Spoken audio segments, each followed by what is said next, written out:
Assalamualaikum warahmatullahi wabarakatuh. Di sini saya dan partner kelompok saya ingin menjelaskan tentang penerapan metode AHP untuk penentuan kolektor terbaik pada PT Anugrah Argon Medika Bogor. Sebelumnya perkenalkan, nama saya Izara Sin Arudi dengan NPM 22188. Perkenalkan, nama saya Naya Putri Natasha dengan NPM 22171. Latar belakang penilaian berhasil atau tidaknya suatu perusahaan tidak hanya dilihat dari seberapa besar perkembangannya, tetapi juga dilihat dari seberapa besar usaha perusahaan dalam memperhatikan kepentingan karyawan, di mana hal ini berkaitan dengan keputusan kerja yang dirasakan setiap karyawan perusahaan. PT Anugrah Argon Medika merupakan perusahaan perkembangan yang bergerak dalam bidang distributor farmasi dan alat kesehatan. Perusahaan ini berdiri sejak 1980.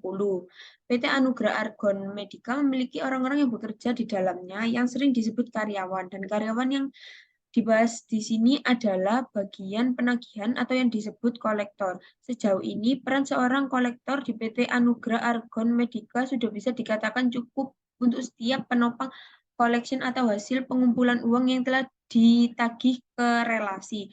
Namun, kekurangannya apresiasi yang diberikan oleh perusahaan secara tidak langsung dapat mempengaruhi produktivitas kerja mereka. Oleh karena itu, dibutuhkan adanya sebuah penghargaan yang ditunjukkan kepada kolektor terbaik.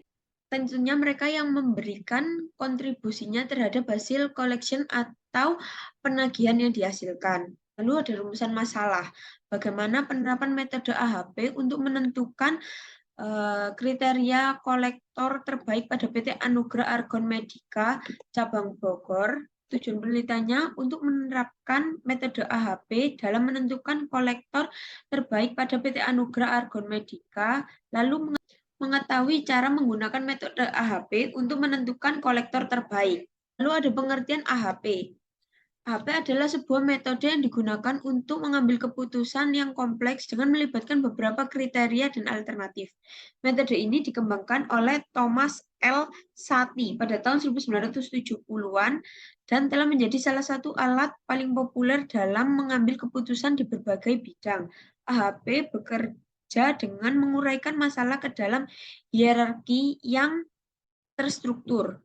Hierarki ini terdiri dari level-level yang berbeda, dimulai dari tujuan utama atau kriteria teratas, kemudian dibagi menjadi subkriteria, dan akhirnya dicapai alternatif yang mungkin setiap level memiliki bobot yang menggambarkan tingkat kepentingannya terhadap level di atasnya.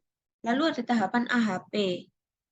Pertama, membuat hierarki. Sistem yang kompleks bisa dipahami dan memecahkannya menjadi elemen-elemen pendukung, menyusun elemen secara hierarki, dan menggabungkan atau mensistensinya. Yang kedua, penilaian kriteria dan alternatif. Kriteria dan alternatif dilakukan dengan perbandingan berpasangan. Menurut Satie, untuk berbagai persoalan, skala 1-9 adalah skala terbaik untuk mengekspektasikan pendapat, nilai dan definisi pendapat kualitatif, dan skala perbandingan.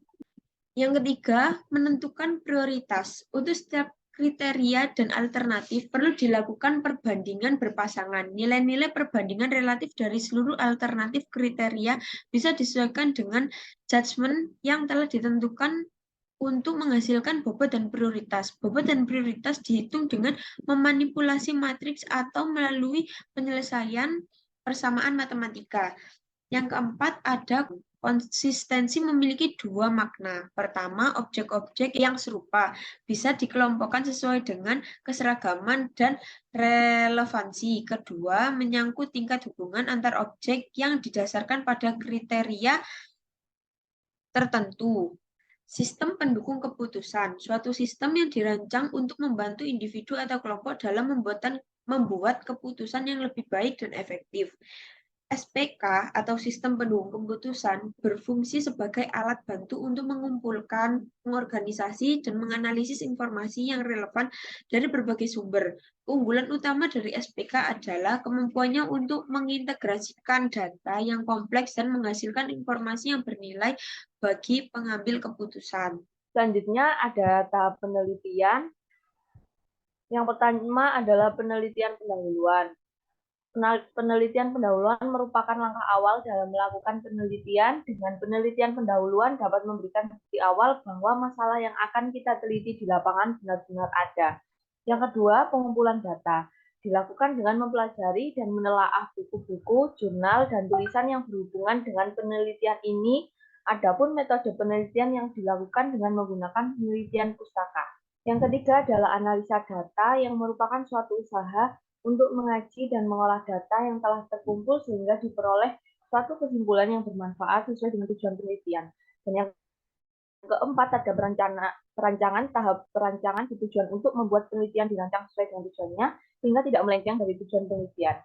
Selanjutnya ada hasil dan analisis dari analisis kita, yaitu penyusunan hierarki adalah dengan menetapkan tujuan yang merupakan sasaran sistem secara keseluruhan pada level atas.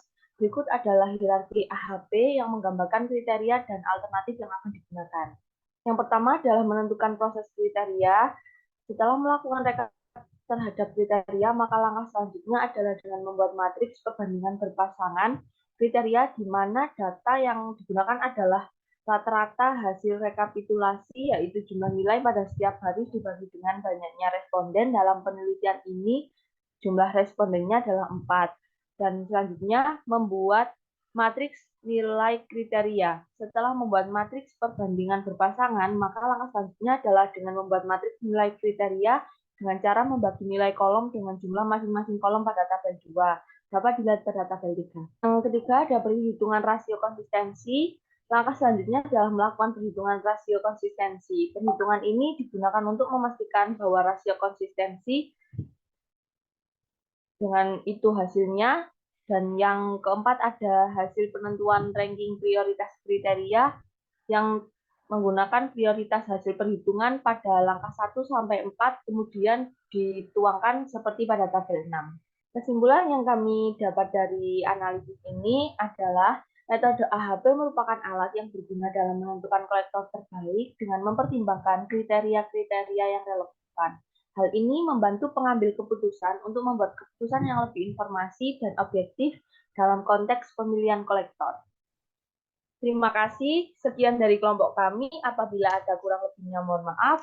Wassalamualaikum warahmatullahi wabarakatuh.